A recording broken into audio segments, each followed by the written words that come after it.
And let's jump into the first story. It is but a tweet from Glenn Greenwald, who says, Ukraine has biological research facilities, says Undersecretary of State Victoria Nuland, when asked by Senator Rubio if Ukraine has biological or chemical weapons, and says she's worried Russia may get them.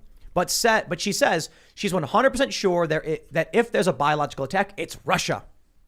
And actually, Marco Rubio intervened in her answer to answer for her. And it is one of the most disgusting things. Marco Rubio, man, talk about a bad person. But let me play for you this clip because this is truly revealing. Well, I only have a minute left. Let me ask you,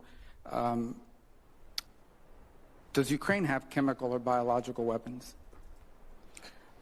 Ukraine has biological research facilities, which, in fact, we are now quite concerned Russian forces may be seeking to gain control of. So we are working with the Ukrainians on how they can prevent any of those research materials from falling into the hands of Russian forces should they approach. I'm sure you're aware that the Russian propaganda groups are already putting out there all kinds of information about how they've uncovered a plot by the Ukrainians to release biological weapons in the country and with NATO's coordination.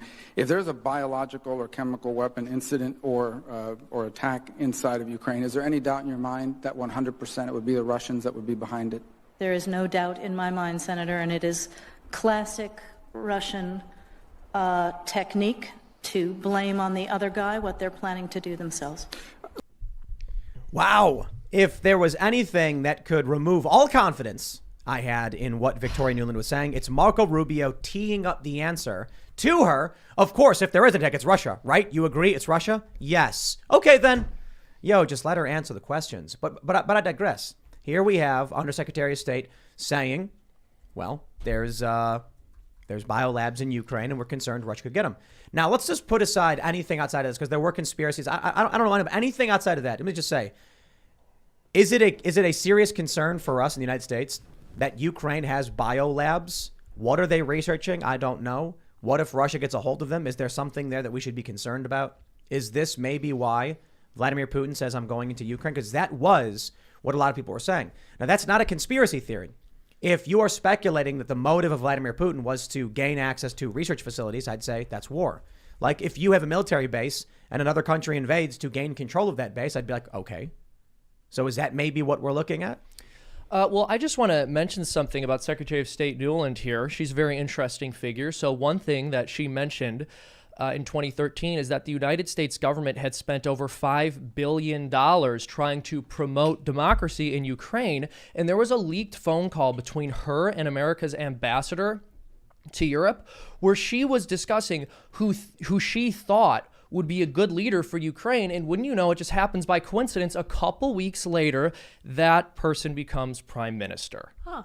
And yeah. And so we talk about how Russia spending and not even Russia, non-state actors in Russia spending $46,000 on Facebook ads was a quote-unquote act of war.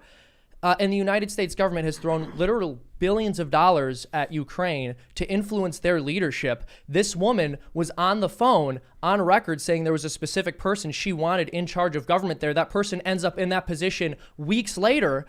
And I'm supposed to trust this person, that they have the best interest of that nation in mind, and that she's going to tell me about Russia's nefarious deeds. The CIA just overthrew. I mean, they were part of a coup of Ukraine. when they put in Poroshenko. And yeah, I mean, that's just on the table now. How do you know? 2014. Everything I look at says there's overwhelming evidence the United States, now that we've accepted that the CIA has been involved with the overthrow, and I'm like, is there evidence that says that we need that? That's not this officially so it's confirmed. not.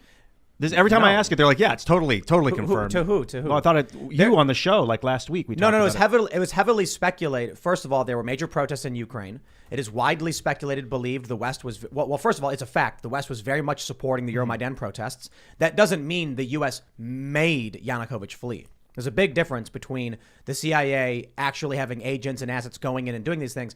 Now, that being said, I would not be surprised in any sense that the CIA did this. I want to be very, very careful and precise Yeah, because I we're rescind dealing what with I'm saying then. because we're dealing with The fact that the undersecretary just said there are biolabs. Okay, let's start from there. Is Russia pissed about that? Very well, maybe. Now we have this story from USA Today. This is why getting the fact perfect is important. They say, fact check. False claim of U.S. biolabs in Ukraine tied to Russian disinformation campaign. So right there, you have interesting points. U.S. biolabs. Okay, well, they're Ukrainian, according to Victoria Nuland. She said Ukraine has biolabs. So you see how they do this. They slap U.S. biolabs in front of biolabs, and all of a sudden the whole story's fake. Yeah, so yeah, exactly. They fact check a different story than the one that's actually being discussed, and then anytime the story comes up, they get to slap false on it.